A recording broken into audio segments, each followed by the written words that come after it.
Hello, everybody. Welcome to today's webinar. My name is Emily Spranger. I'm an academic trainer for the Center for Teaching and Learning. Very happy to have one of our own NCU faculty present today, Dr. Jeff Belsky.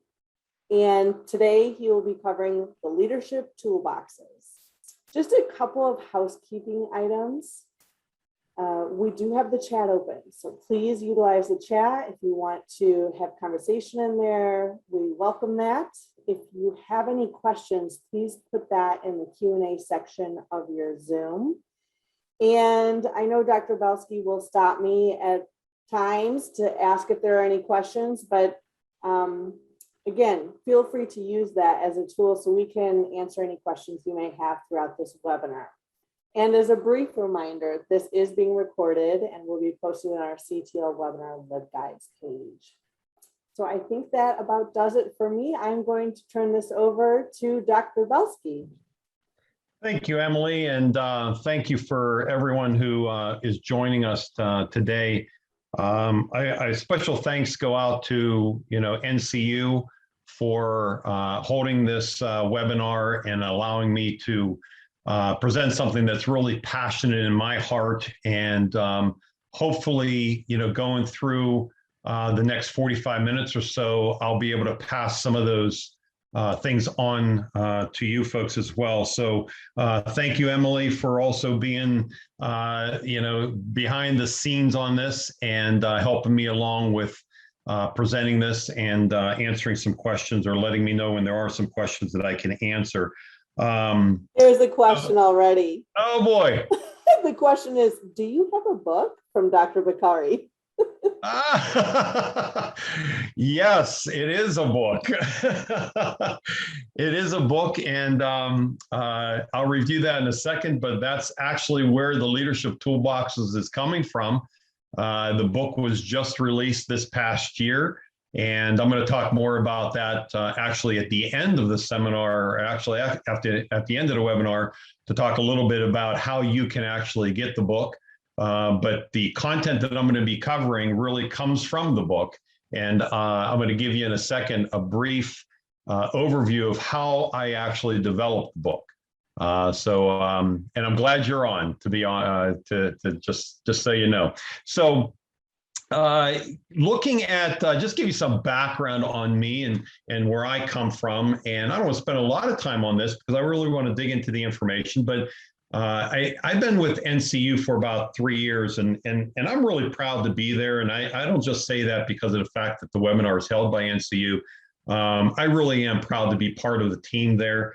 I've taught with 7 different universities, 2 international, and NCU is my primary, and that's who I teach with now. Very student focused and just quality atmosphere. So I've been there for about 3 years, but I do that part-time. I have over 30 years of industry experience, over 25 of that being an adjunct. But right now I'm actually a consultant with an organization. I'm based in Pittsburgh. We have about 6 locations throughout the country, and my clients are in the United States, China, and the UK. And some of my business sectors are transportation, construction, biomedical, banking, and a lot of other sectors that are out there. I have about 100 clients right now that I actually coach individually on the executive level, but I also do strategic planning, specialized projects, working with all different levels of organizations and individuals within those organizations. So where did this come from, and where did the idea come from? It is a book, and I sat down about 5 years ago and I actually started writing this book. And where it came from was, and this is actually in the book as the opening, my father, who was a mentor to me, passed away 25 years ago, actually. But I remember growing up where he worked in the steel mills here in Pittsburgh, Pennsylvania. And he also had a company called Belsky and Sons Heating and Air Conditioning. And I remember at a small, at a very young age, 10, 11 years old, I would go and work with him on jobs. And he handled not only heating, air conditioning, he did plumbing, he did carpentry, he did a bunch of things. He was really diverse and very mechanical. And I remember him saying to me, "Hey, Jeff, we got to go fix some electrical work. Go get the electrical toolbox." And I would go and get that. And he was very methodical. He had different toolboxes for 10 electrical, plumbing, carpentry, and all the toolboxes were kind of lined up. And depending on the job, we would go get a particular toolbox. So as the years went by and going through different organizations and maturing in my leadership and progressing in organizations, I often thought about that. And I thought about leadership in the same way. As we gain knowledge and as we gain information and as we grow and mature in our leadership journey, we gather tools. And we really put these tools in toolboxes in our life. For example, if we learn about conflict resolution and we learn about dealing with people and maybe behavioral analysis of employees, and we learn about, we put that in a toolbox. Now, those tools that we have, we may pull them out at particular times, or we may not pull them out. They may sit there for a long time. That toolbox may not be used. But when we do need it, our minds go into that toolbox and we pull out what we've learned. Where leaders sometimes struggle and have problems is either their toolboxes are not full with the proper tools, or they use the wrong tool for the situation that they're in. And I always say that, I can use a hammer to build a beautiful house, or I can use a hammer to hit somebody over the head. So the tools that we gather in our leadership journey, we have to use the right way. We have to gather the tools, we have to have them in the right toolboxes, and we have to know when to grab them, use them, and appropriately use them in the right situation. So that's the reference of toolboxes in leadership. So I use, and I can't tell you how many times I'm sitting in a seminar or I'm sitting in a training session that I'm actually the participant, and somebody says, "I'm going to teach you on a bunch of tools," and the toolboxes and they reference tools and toolboxes all the time, and not knowing that I wrote a book on it. So that's where it came from. And the importance is, as leaders, we need to ensure that we have our toolboxes full of the right tools to use when we have to.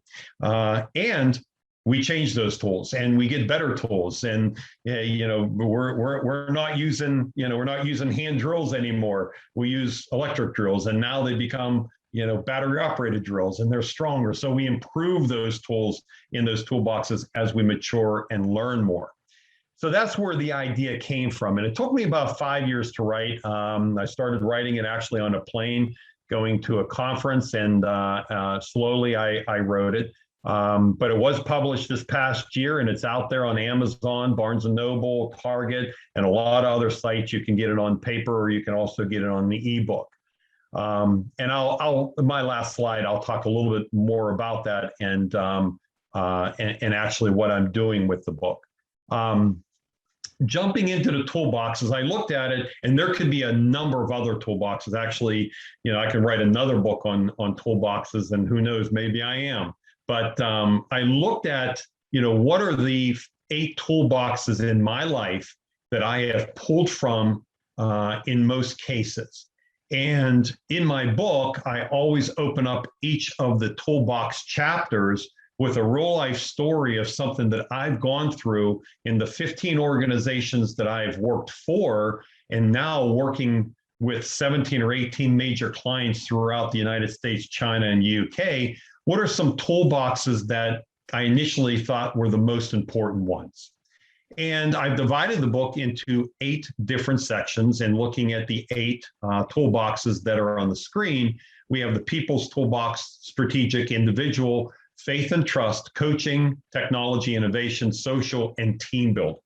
So those are the ones that are in this book here as being at least 8 fundamentally essential toolboxes that any leader, it doesn't matter if it's somebody that is just beginning and starting out in their leadership journey, or somebody that's a vice president of an organization, that they should at least have these toolboxes handy.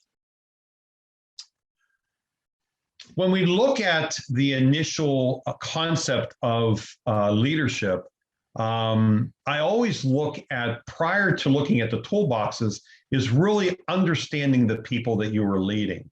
And I actually opened the book with the section on this prior to getting into the toolboxes, because you really can't look at the tools that you need until you understand the people that you are leading. And leadership is evolving every day. I mean, we've just gone through, and we still are going through the whole process of COVID, the implications of what that has done to leadership, how we've had to evolve and change and manipulate certain things, and the tools that we had in a toolbox might work or might not work right now, and we have to change those. And we have to know who these individuals are. It's amazing to say that we have 5 generations in the workplace right now, all the way from the traditionalists to the Gen Zs. And those 5 generations, the first time ever in history that we have 5 generations that are right now in the workplace, that a leader has to manage all of the different needs and wants of those leaders that are out there. And each generation has been proven to have different needs, different wants, different desires, different work methods. And a leader has to be skilled at working with each one of those, because they might be managing all 5 of those generations. I've got clients right now that have people that are 20 years old in the organization, and they also have the 75-year-olds in the organization where they're pulling them back out of retirement because they lost that knowledge because of the high turnover right now, that they're pulling back the retired individuals, the traditionalists, back into the organization, and they're managing those people as well. So you can't manage everyone the same way. And the one thing that I have on here is first impressions and not the best judge, because I learned a long time ago that, and there's different scenarios that I've had in my life where I've looked at somebody and I've put them into a category so quickly, and I was wrong. And whether it be that I thought that they were an individual that maybe handles situations aggressively, or I thought that they might have been a know-it-all, or, and I was wrong in most cases. So very young in my leadership, positions, I learned very quickly that by looking at someone, I can't take that first impression. I really have to know them. I have to know these people. And there's a difference between knowing somebody and really understanding who they are and their life and what are their desires and their family and how they were raised and really what do they want in life? What is their purpose in life? So I really do have a firm desire to really understand the people that work for me and know them like the back of my hand so that I can then lead them the right way. Okay. Emily, any questions that I need to take a stop here and any questions to this point? At this time, no. Okay. All right, we'll keep going. So let's start with the people toolbox. The first one that's listed here, and why is this important? The first thing that I always believe, and I tell all of my clients this, is the humbleness of being a leader and really putting employees first, and the concept of really putting the employees even above the customers. And that's a comment that a lot of executives, when I say it in front of executives, sometimes I'll get that really look of, man, that I don't understand. It's counterintuitive when you look at it that way. But in reality, there are companies that have publicly said, my employees are number one, the customers are number two. And with that philosophy, if I take care of my employees, and think about it, if I take care of my employees, the customers will be taken care of. So I talk about that in the book as to the importance of employees. And one of the things that I always say to to individuals, and it could be anybody even at the executive level, that if they were running a plant and they had 100 individuals, for example, my father had 600 people working for him. And, he always said to me, I can never do it without my employees. And I never understood it, being 15, 16 years old during that time. But the fact is that if you're a leader of 100 people in a plant and you hit the lottery of $300 million and decide to, take a trip to Aruba and live there, that plant is going to succeed. That plant is going to continue. It may have some bumps. It may, may lose a little bit of knowledge of you leaving, but it's not going to stop. We can look at companies like Apple with, Steve Jobs, or Microsoft with Bill Gates. They stepped out. The companies are doing fine. Steve Jobs passed away, and they started great companies, but the companies survived without them. And that's what happens with the leader. Companies will survive without the leader. But you take the 100 people in the plant and have them win $300 million and leave, unlikely that you're going to keep that plant going, at least not for the short term. You can't handle all of the jobs. You can't do everything.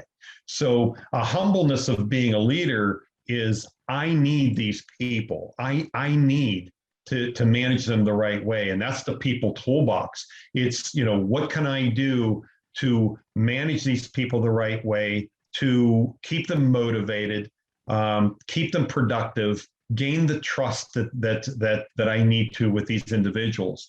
Some of the things that I talk about is emotional intelligence, knowing yourself. What are your strengths and weaknesses, and offsetting these, your positions with people that can do things better than you, so that you build this team. But it's taking care of the people. We have unconscious biases. And one of the things I always say with new managers is, whatever your beliefs are, and we have biases all over the place. Whatever they are, you need to leave them somewhere. Leave them at home, leave them in the car, leave them somewhere. I don't even agree that we should have them at all. But when you come into the workplace, you have to look at people as individuals, and you have to look at their skills as individual skills, and the best people doing the job for you. And whatever biases you have, you need to learn to get rid of those. They're just not healthy in the workplace. So with the people toolbox, it's really just having the understanding that people are important. And sometimes they're more important than even you in an organization. I left my last organization after 19 years. I was a vice president there. When I left, the company's they're doing great. They're doing well.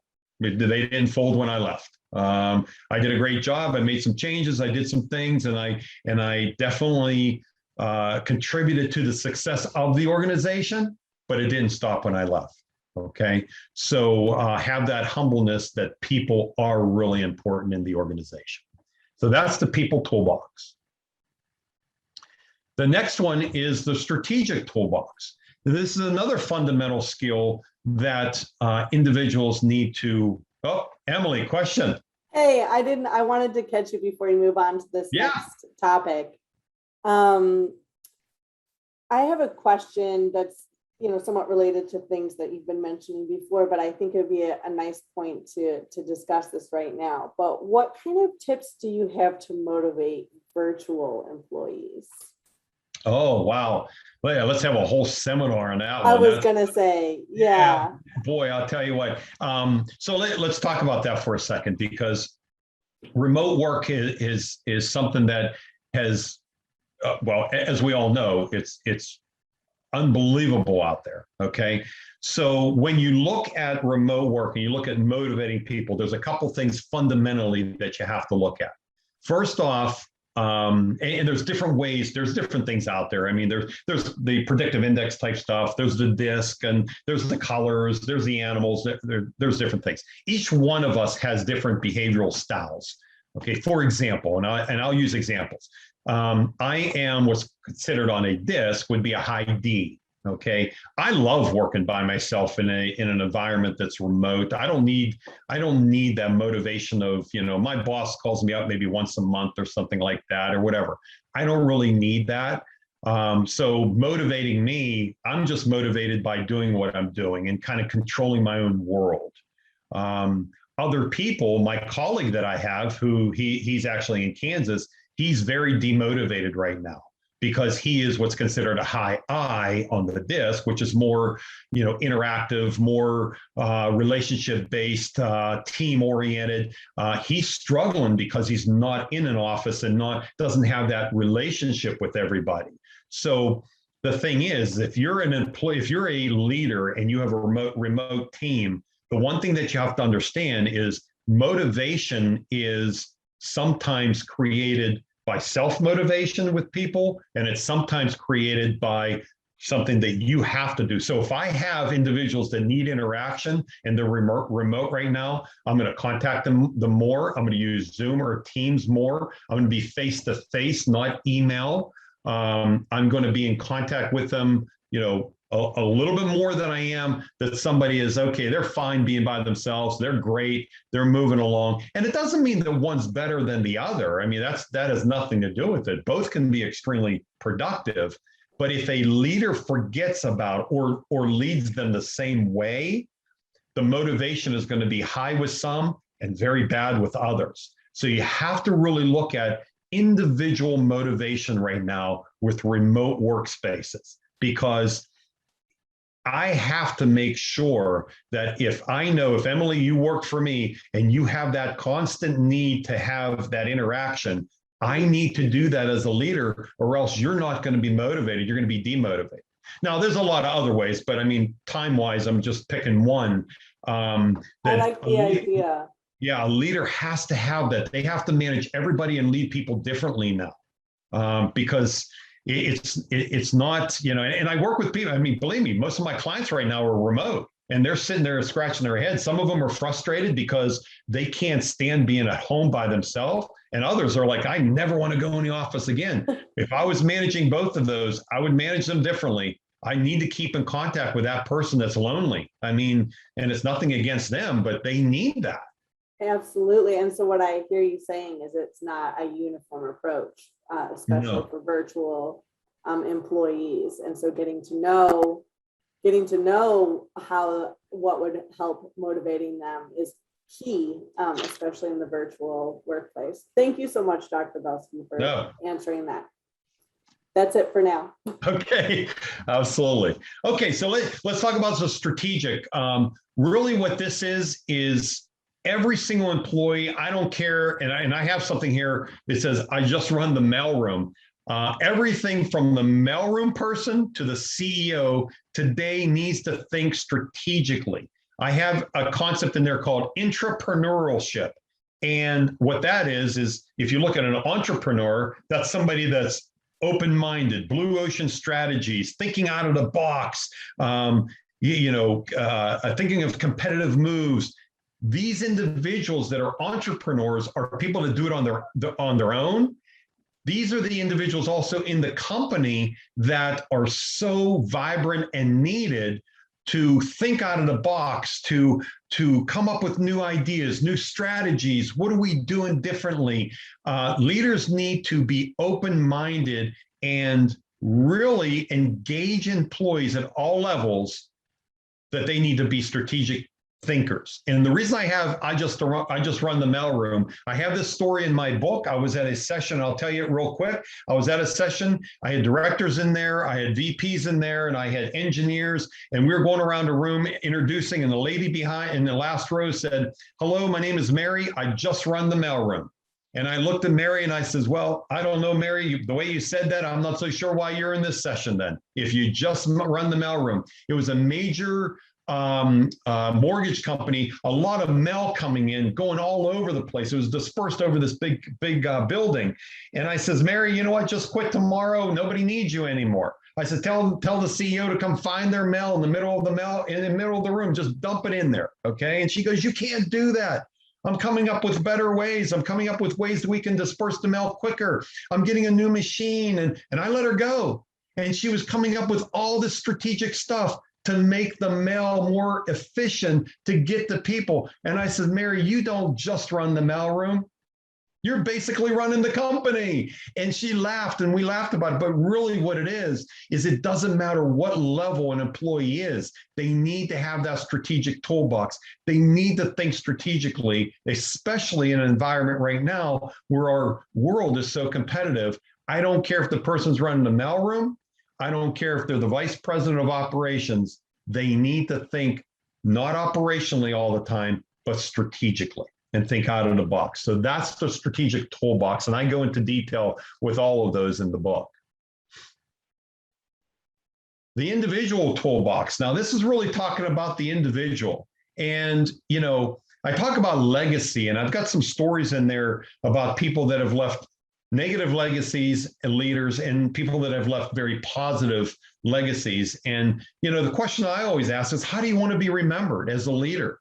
Are you willing to change? Are you really willing to be on the stage so that people look at you and you can emulate certain things? And this is really taking a look at yourself, because you need to be someone that self-evaluates, and you need to always look in the mirror as a leader and say, how can I learn? How can I grow? How can I do things differently? How can I be selfless instead of selfish when I work with employees? And how can I take the bullet? One thing that I always used to say to my employees is, when you look at my shadow, there's a lot of holes.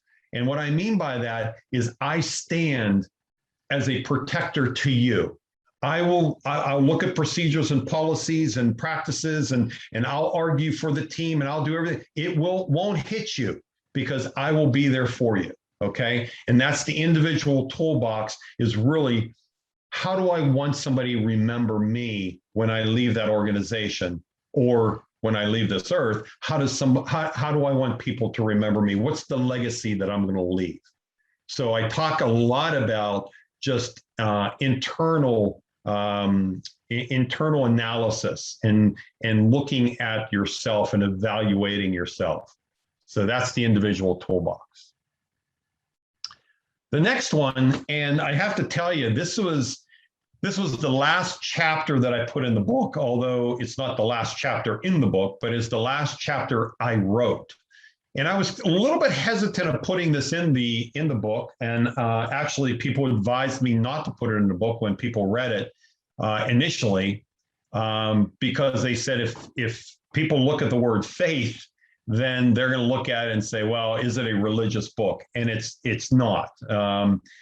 Faith comes in many, many arenas. And, so it's not a religious section. What it is that I honestly believe that trust is the foundation for any leadership success. If I don't have the trust of my employees, and the employees do not have faith in me, then there's nothing that I can do. All I have is positional power then. I'm a vice president, or I'm the CEO, or I'm the manager, or whatever.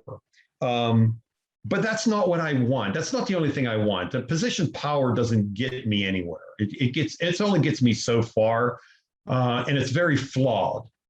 I have to gain the trust of individuals and the faith from the individuals in order for me to lead them effectively. And think about the leaders that are in the past, and I mentioned a couple in my book. I mean, Martin Luther King is in my book. Why? Because forever I have always thought that people followed him because of trust and faith in what he was doing. And there's other ones out there too. I mean, you might have your own, and I have a couple other ones too. But would I follow somebody that I don't trust? Will I have faith in somebody that I don't trust? Probably not. So this is something that really is the foundation in what I believe is the hardest thing to gain. And if we gain trust, it's so hard to gain and so easy to lose. And I sometimes say, we are very distrusting as human beings. And the reason is we're not born with distrust. But as soon as our parent or whoever grabs our hand and says, don't go with that person, or hold on to me, or watch, or don't take candy from that person, we start to learn. We're trained to distrust. So if we're trained to distrust, how do we as leaders turn that around with employees to say, trust me, just trust me? That's a very hard thing to do. I was given the opportunity to take over a department one time, very dysfunctional, and the vice president came over to me. This is years ago in a company, and the vice president came to me and says, Jeff, I want you to take over that department. And I said, oh my goodness, it's so dysfunctional. And he looked at me, he says, I want you to turn that thing around in like 3 months. And I said, listen, it's going to take me 6 months to gain the trust from these people. And he goes, well, what are you worried about that? Get rid of the people that are bad. No, we're jumping ahead of like 12 steps, okay? I have to gain the trust from people in order to do things and make changes. I can't just jump over that whole process. And it did. It took me 6 months. And the first thing I said to them when I took over the department, I stood in front of them and I said, do me a favor, don't trust me. I haven't earned 1 cent of that. Not one little bit of it I haven't earned. So don't trust me until I earn it. And I will work my butt off to earn that trust. And I did. I worked my butt off to earn that trust. And with that came a team that gelled, and some people left and some people came aboard, and but it ended up, but it was a lot of hard work. Once you gain that trust, don't lose it, because you can do one thing and it's like a house of cards and it all falls, and everything that you worked for falls with it. So I put this chapter in my book because I thought it was very important. I kept the words trust and faith in there, regardless of what people think, because I do believe that employees need to have faith in their leaders and they need to have trust in their leaders. So that's why I put it in there. And that's what I believe is a really strong foundation. The next one is coaching. It's the coaching toolbox. One of the areas that leaders normally say to me is, I don't have time. Those words, I don't have time. I don't have time to develop people. I don't have time to coach people. I don't have time to nurture them. And this is caught up with organizations. And here's the reason why. What's happening in organizations right now is there's a massive influx of the younger generation, the Gen Z, the Gen Y. The Gen Xers are starting to get ready to retire. You have so the older generations are leaving and the new generations are there.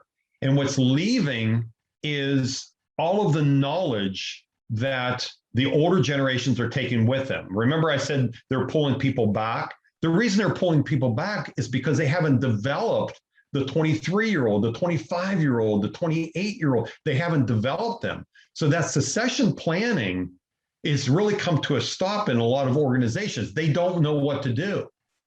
I worked with an organization where the senior executives, and I sat with them and I said, how long have you been with the organization? 30 years, 35, 29, 36. And I looked at them and I said, wow, you're still here. And they said, I can't leave. I want to leave. I want to retire. But I'm so dedicated to the organization that nobody can fill in for me. I don't have anybody. And I look at that and I say, wow, whose fault is that? You haven't trained somebody to take your role. You haven't coached them. You haven't developed them. So a lot of organizations are falling into this trap of, we don't know what to do. That's why organizations now are, of course, pushing people to go back to school. They're hiring consultants like me and my organization, Solutions 21. They're hiring companies like where I work so that we can come in and get these people prepared quickly to lead. There's a balance. There's a technical, and I always say that you can balance technical and human. The technical skills are really important. Listen, I need to know how to build that bridge. I need to know how to go in and talk to patients. I need to know how to, whatever technical thing there is. I mean, you pick it. Everybody has a technical skill. The problem is these people don't have the human skills. they don't have the understanding on how to lead people. My dissertation, I spent 3 years studying nursing, nursing leadership. And you can go on Amazon and pull up, nursing managers hate employees, and you'll find books, okay? Because what happens is that in many companies, you have a leader that's a really good leader that leads. And then you have these employees down here, and who do you pick to put into that role as a leader? The best employee. So what you do is you go to the best nurse and say, hey, Jim, Jill, whoever, you're the best nurse. The floor manager's leaving. How about if you take it? And they say, oh, well, okay. And then you make them the floor manager. They don't know what they're doing as the floor manager. So they do a lousy job. They ruin the team. You don't have a manager anymore because they don't know what they're doing. And you lost your best nurse. And it happens with welding, engineers, anything. Okay. So they're not trained. The research has shown that it takes an average of 10 years before a manager or leader gets any formalized training. And I'm not talking about the 1 or 2 day training. I'm talking about a lengthy 1 year coaching and development and just intense training. It takes about 10 years. So now we have all these failed leaders and we blame the leader for doing it. We get rid of them in companies, but yet they were never trained to do it.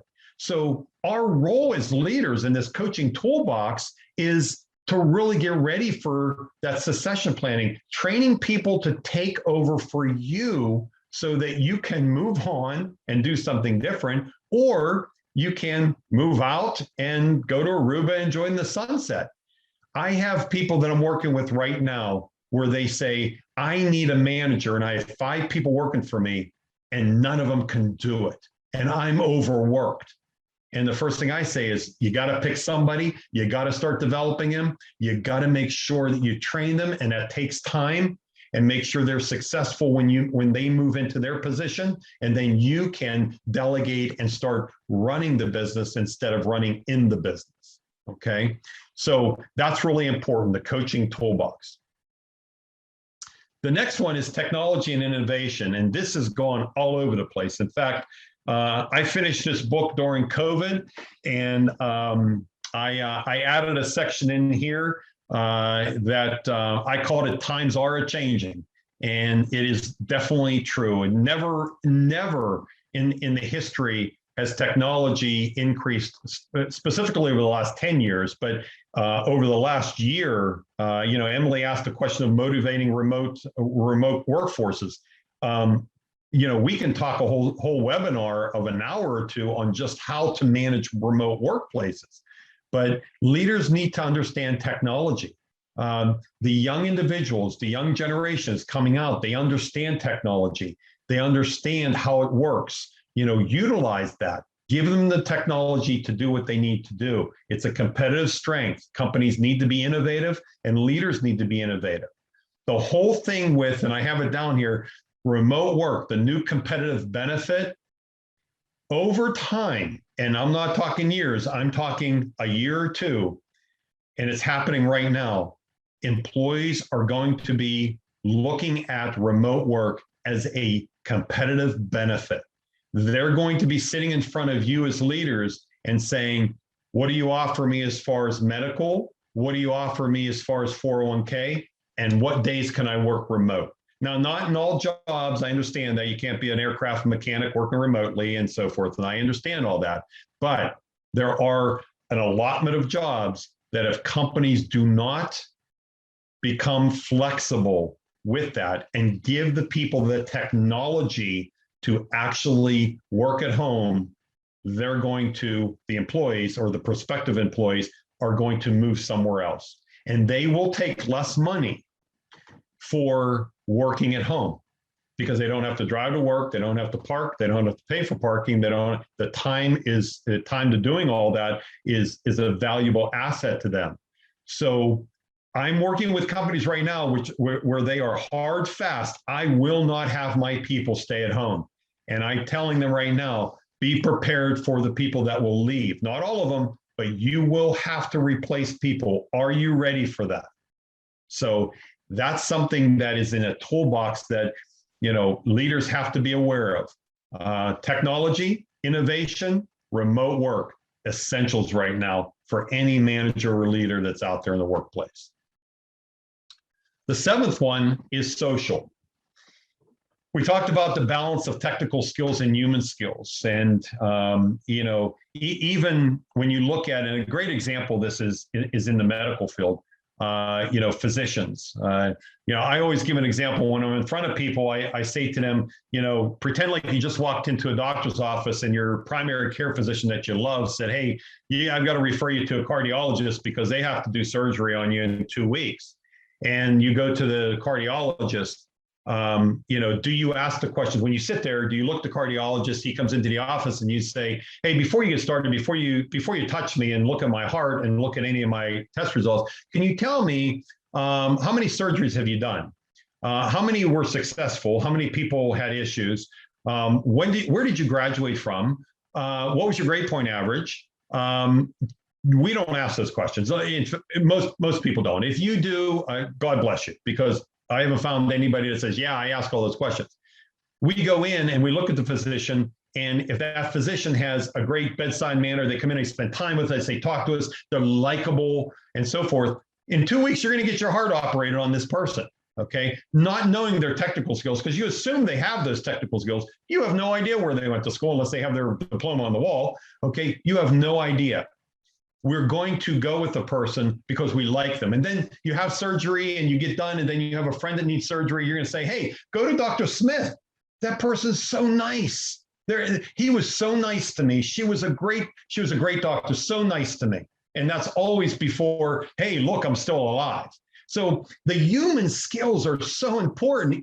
And then we go into the business world, and it happens there too. As a leader, you have to have that executive presence. What do people think when you walk into a room? Do they think confidence and strength and trust and energizing and somebody they want to work for? Or do they see weakness and timidness and unapproachability and aggressiveness and unhappy? What do they see? So this social network is you have to have, or the social toolbox, you have to have that ability to work with people and to have that executive appearance. When you walk in a room, what do people feel? How do you present yourself? Do you come across as confident or do you come across as negative?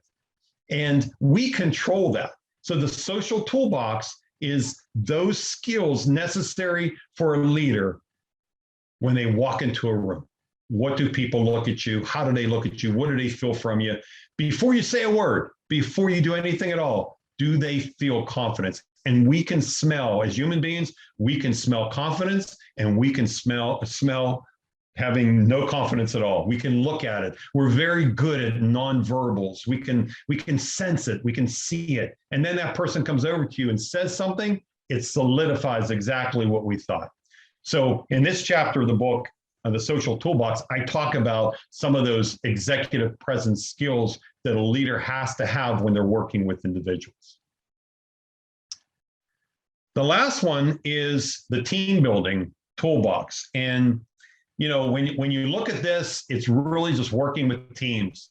Generational tendencies, going back to how do I work with different generations, looking at managing team conflict, and that flows into generational tendencies and behavioral tendencies that people have. Having a diverse team. And one of the things that I made very clear in the book, when someone says having a diverse team, all of a sudden they always pinpoint things of color and stuff like that. And that is so important. And the other side is diversity of skills. So you look at diversity of different behavioral styles, different colors, different backgrounds, different knowledge, different, educational, everything. Diversity to me means building a team that's inclusive of so many variables. And when you pull that in and you hire people that are not particularly like you, you fill the gaps of weakness and you build that strength of the team. This goes back to biases, and forget about your biases, you want the best people in the best spots on your team to fill the gaps that you can't fill. And that's having a diverse team with all aspects of diversity and inclusion. So I'm very, I'm very passionate about this because I've built teams with diversity across the boards, and I have found that that's the best route to go. So I make that very clear in the book that leaders have to have that toolbox and have to develop those teams that are very diverse, and how to handle those teams whenever you get them. So those are the 8 tools. One other thing I want to talk about is sharpening those tools, because once you have them and you have these tools in the toolbox, you have to sharpen them. And one of the examples I always use is, when you meet a doctor and you say, "Hey, what do you do?" And they say, "Oh, I'm a physician. I practice medicine." "Oh, good." And you meet a lawyer. I met a lawyer the other day at a dog park, and I said, "What do you do?" He said, "I work downtown." And I said, "What do you do?" He said, "I practice law." "Oh, okay, you're a lawyer." And he says, "I practice law." Okay. How many times have you gone to a business event or whatever, and there's the leader, there's a CEO, there's a VP, there's a manager, or whatever, and you go over and say, "Hey, how you doing? I'm Jeff. You're you? Oh, geez, hi, I'm Carl. I practice leadership." I've never heard of it. Nobody's ever said that to me. Okay, but in reality, should we not continue to practice leadership and sharpen the skills that we have? I stand in front of people all day of my life, and I say to them, "What are you doing to practice leadership?" And the hands stay down. But if I say, "What are you learning about engineering?" "Oh, I read this magazine in engineering." "Oh, I read this thing." But yet you're not reading anything about team building or conflict or emotional intelligence. You're not reading anything. But yet when they have a flawed team and they can't get the team motivated and productivity is not there, they blame the team members, but yet they're not sharpening their skills as leaders. We need to sharpen those skills as leaders. And there's so many resources out there. I have a couple of them on here. We have TED Talks, Finding a Coach at Work, magazines, LinkedIn, online courses. They're all over the place. Hey, take a class at NCU. Whatever you want to do, learn, keep learning and practicing. I made a statement here, and it's a very, it's a dangerous statement because people always want to fight me on it. But as human beings, there's little to nothing we can do without practice. Honestly, listen, behind me, you see 2 guitars. I am not a great guitar player by any means. I have them back here and people say, "Oh, you play the guitar." Now, let's just say that I keep practicing, okay? There's a story that there was a 104-year-old cello player, 104, world renowned. And they said to the cellist or whatever, they said, "Wow, you still playing?" He goes, "I still practice." And they said, "You still practice? You've been playing for 70 years. And he goes, "But I'm getting better."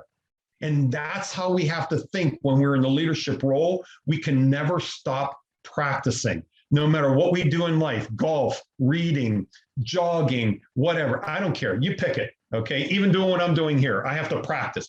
Everybody has to practice to become better at what they do. Why aren't leaders practicing their skill?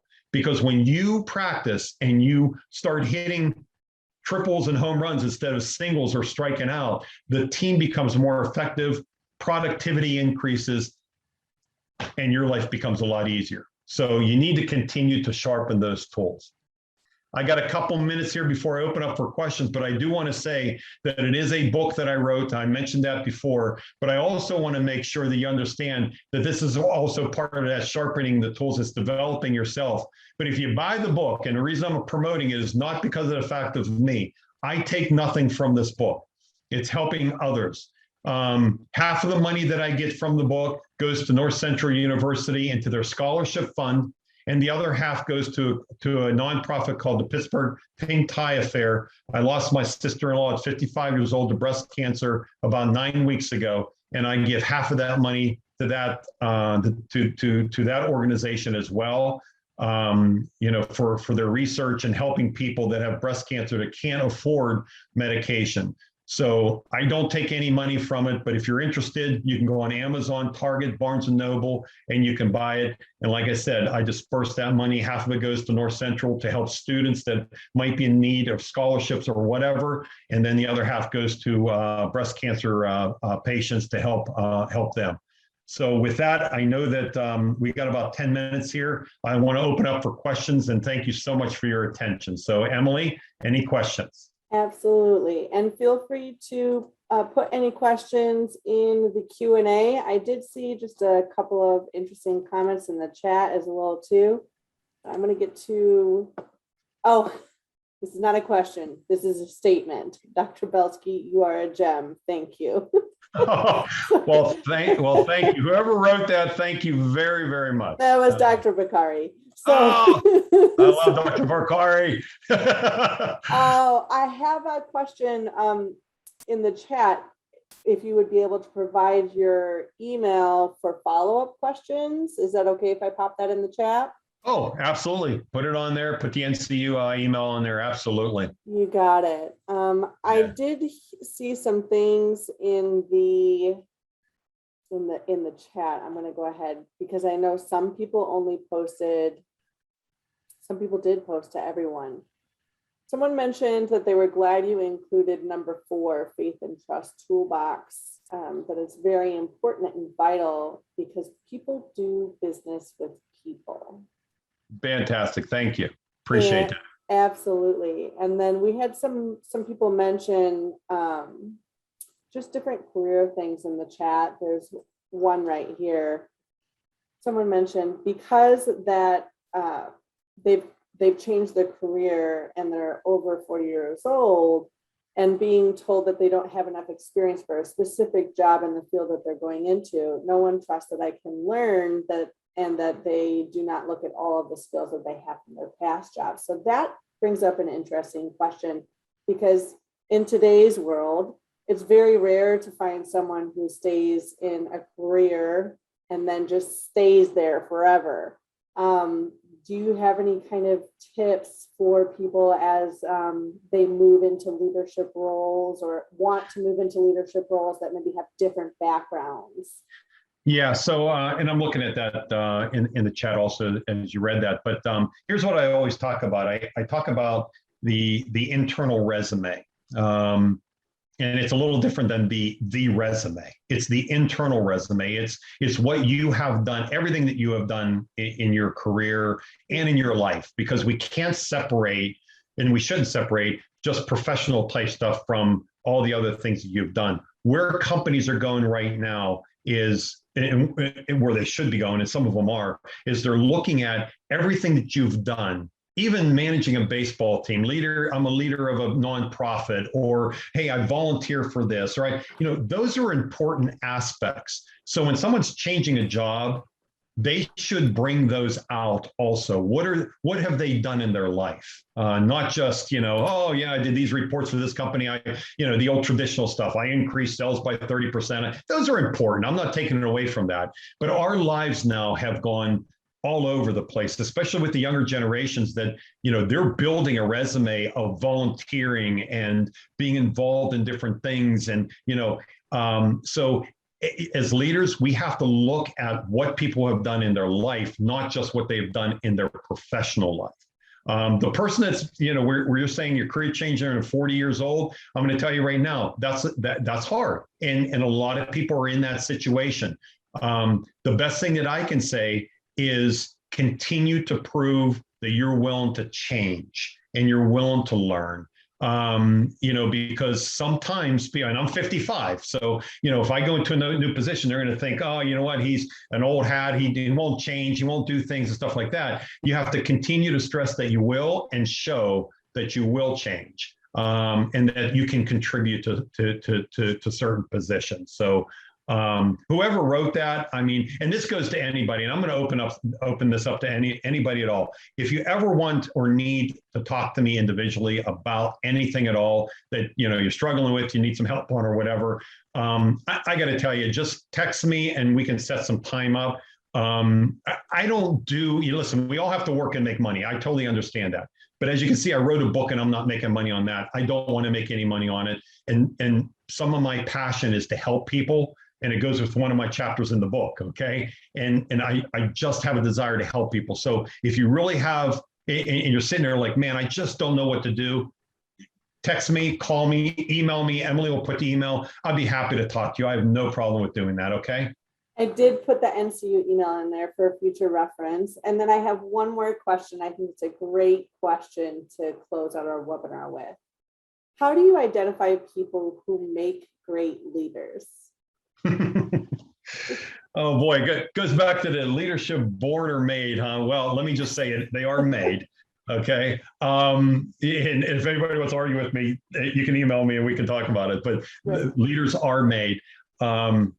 Because I was not, I was not born a leader. My father had a massive influence on what I did. I was 19 years old and I was managing 50 people and running $1 million business at 19 and stuff like that. So, and I wasn't born that way.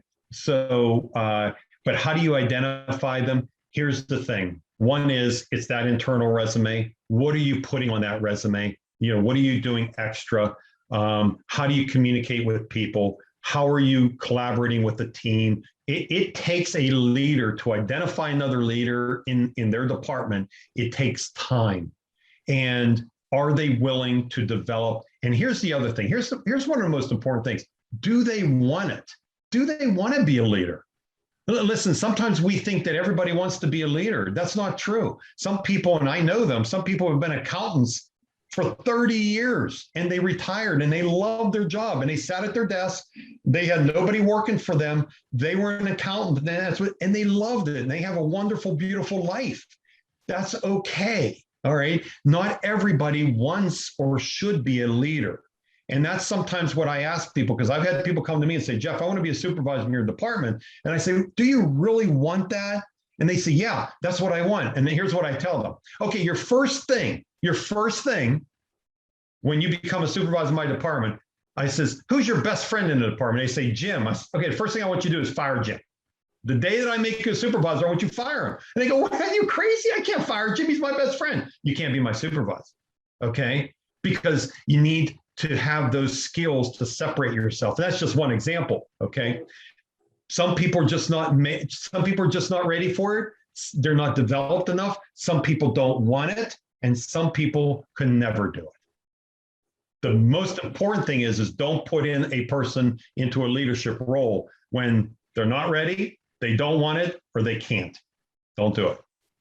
And what I love that you mentioned too is that, like, looking for qualities for great leaders is that internal resume too. I think that would be a potential interesting webinar in the future. How do you show your internal resume on your external resume? Anyway, so here's the thing, Emily, and real quick, and then I'll be quiet.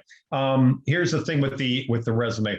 The reason I say that is I stand in front of a lot of people and they say, I want to be that director. And I say, well, okay, should you get in? They're like, well, I've been here 20 years. I better. 20 years doesn't mean anything to me. 20 years just means that you sat in a seat for 20 years. I don't care. I could find somebody that's 28 years old that for 5 years, they have a resume that's internal resume that's so long. They've gone to seminars, they've gone training, went further back for their MBA. They volunteer. They have been involved in so much stuff. What have you done for 20 years? Okay. Right. So that's the weight of that internal resume. People have to stop thinking that time equals leadership. It doesn't. You have to build and work and practice for it. And sometimes somebody with 5 years experience is better than somebody with 25 years experience because of what they've done. And I'll be quiet with that. Thank you so much, Dr. Belsky. And thank you everybody for participating in the chat and asking questions in the Q&A.